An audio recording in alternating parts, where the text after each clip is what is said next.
Kenapa sih orang harus berzikir? Apa sih keutamaan zikir?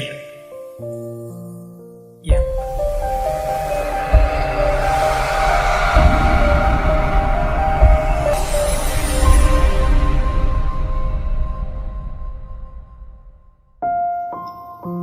Lawannya maksiat batin, ketaatan batin.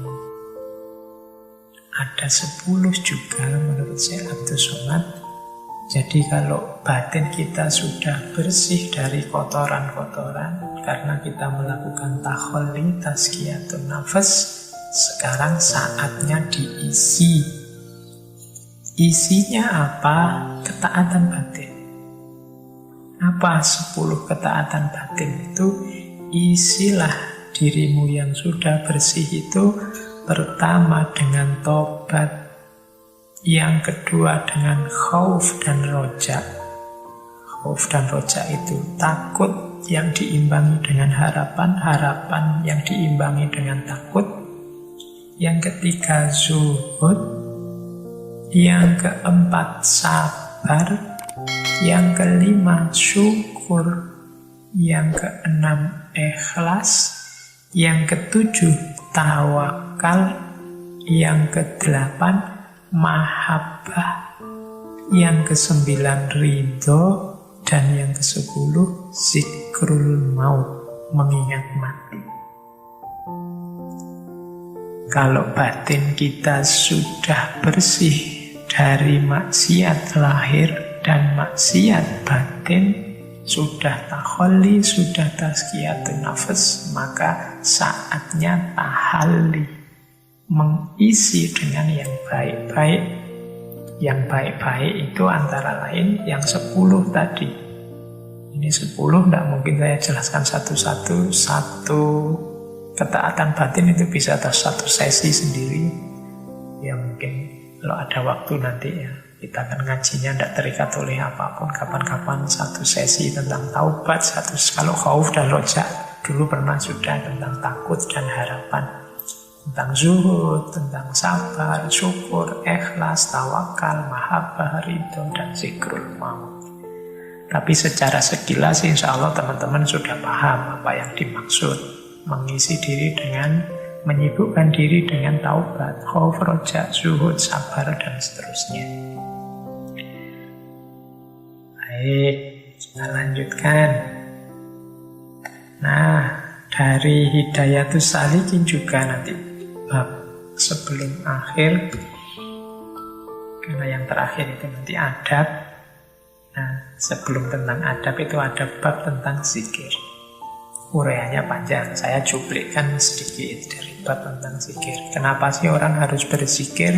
Apa sih keutamaan zikir?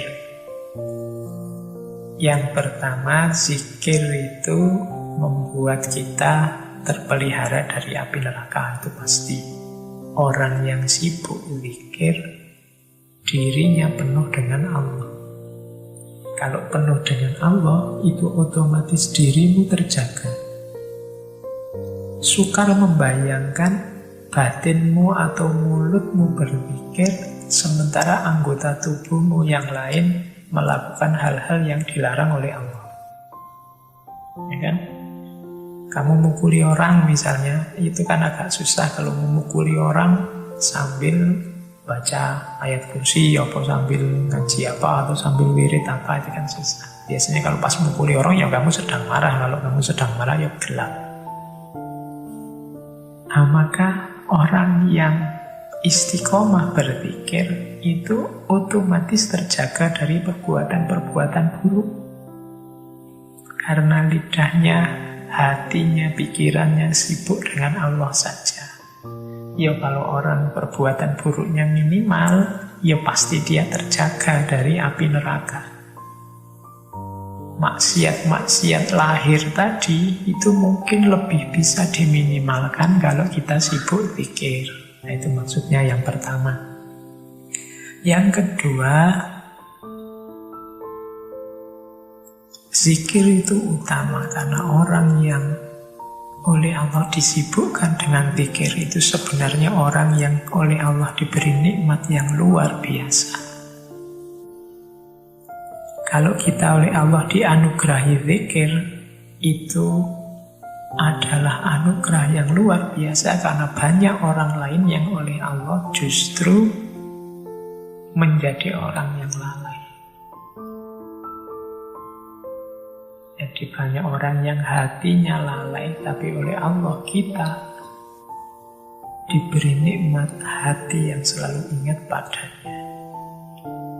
Nah, itu berarti Allah sayang pada kita, berarti nikmat luar biasa. Maka setiap kali kita berkesempatan berzikir, bersyukurlah. Karena Allah masih mengingatkan kita, masih menganugerahi kita dengan nikmat zikir. Kemudian zikir juga membuat hati kita terang, terbuka, dan bercahaya. Zikir juga membuat pintu langit terbuka untuk kita. Zikir juga membuat hati lembut dan khusyuk. Satu kalimat zikir setara dengan dihapuskannya 10 kejahatan. Nah, ini kalimat-kalimat dari Syekh Abdus Somad Al-Falumbani. Kalau Al-Quran secara to the point menggunakan terminologi bidzikrillahi tatmainnul qulub.